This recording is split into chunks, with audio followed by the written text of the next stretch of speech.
Good afternoon, everybody. Welcome to our Sunset Safari live in South Africa. Welcome on board. It's a pleasure to have you. We're in Djuma Private Game Reserve, which is in the Sabi Sand Nature Reserve. If you haven't been on an adventure in South Africa, welcome. It's good to have you. My name is Tess. Behind the camera is Gert. What a pleasure and a very exciting afternoon indeed, because the weather is nice and cool. It's overcast. The breeze is picking up, and we found ourselves right in the middle of a very cloudy, windy spot. But there's a wonderful, wonderful bird party that's calling all around us. It's a really cool time to be on safari, especially if the weather's not so great. It means that the predators and some of the bigger things, elephants and buffaloes, things like that, they might all be quite active this afternoon. So we've got some pretty big goals. I'd love to find you some elephants. I'd also love to find you some more birds, and particularly birds of prey. But let's see how it goes. Only time will tell. But it is live and interactive, so if there's something that you want me to look for you, please let me know. I'd love to try my best and hopefully be able to show you what you enjoy. I can't believe it. We've got the spotted eagle owl. Similar place to yesterday, but moved a little bit further in the riverbed. And nice and close. For now, still pretty relaxed, but we are trying our best not to move at all. We don't want this owl to get a fright and have to move. How good is that camouflage? So I was chatting about color the other day. Shapes and patterns also form part of that. It's not just color and breaking up a solid color that forms part of camouflage. 100% the patterns have everything to do with it. And you can see how it blends in almost perfectly with the bark of the tree below it, and the sandbank behind it, and all the roots hanging down. This is just exceptional.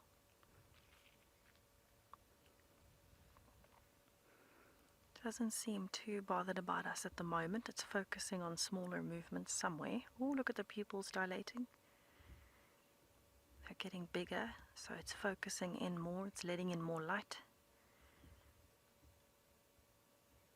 It is definitely concentrating hard. Oh, look at that. Such quick movements of the iris. The iris is the yellow part of the eye. What are you seeing, owl? Wow.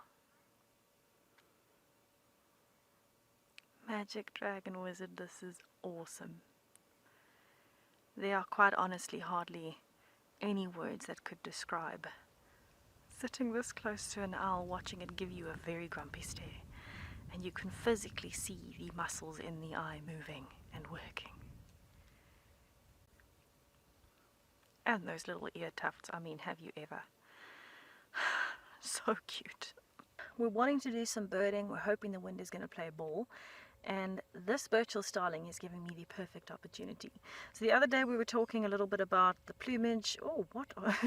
Is it going upside down, or was it just flicking its tail up? But we were talking about the iridescence, and it got me thinking there's a lot of different animals in nature that have iridescent coloring. When I say iridescent, that beautiful metallic sheen, this bird is changing directions like mad. That metallic sheen that kind of looks blue but also has some greenish tinges to it. It makes a very beautiful image. So what causes it? Because it must be different. It can't be the same in birds as it is across the board to other things that might be shiny. Things like some of the mollusks, for example.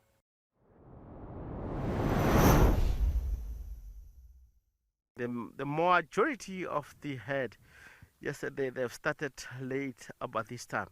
I believe that due to the weather, you all know that less water and more activities around in the area, because it's not that much hot. These animals that don't come back like vigorous back to the water. But these boys are such amazing. They're all together, they're feeding. It seems like they are not even busy to join with the female. They do their own time, come back to the water. They know exactly. They listen all the communication. They know where's the female. They can join at any time, but they keep themselves not to join with the female. It's a good thing that they're really busy building up their body system, the healthiness of their body, and the weight that can be so uh, good in a healthy system. Unfortunately, some of them they're just facing away. The majority of females here, they don't have tusks. They're tuskless females, and of course, this is another herd that normally they are moving more East Boston area and come sometimes in here for water.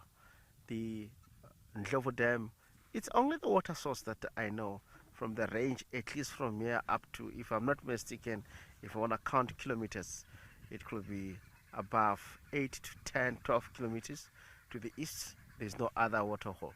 So these animals, if they're down in the area from 15 kilometers all the way down to the west, they have to come and utilize this only water source that we have in the area.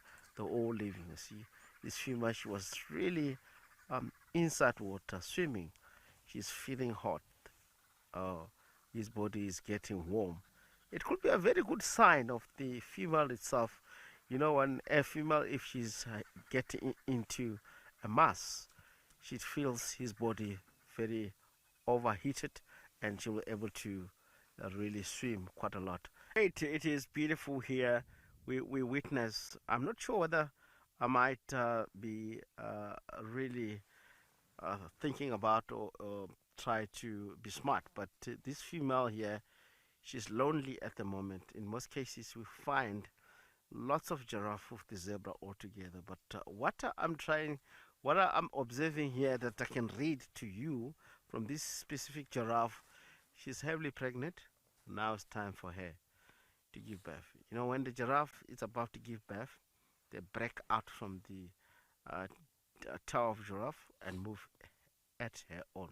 The reason behind that is very important. It's so easily when when the youngster get born, the youngster have to have an opportunity to really read the stride pattern of its own mother and able to read the vocal call, also the scent mark. That is more important from the giraffe because the youngster itself can able to identify its own mother by stride pattern, scent mark, and vocalization.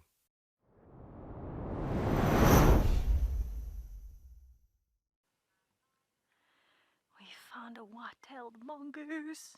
Victory! Victory! It's looking, a bit intimidated because there's something else chasing it. Oh, it's another one. And off they go.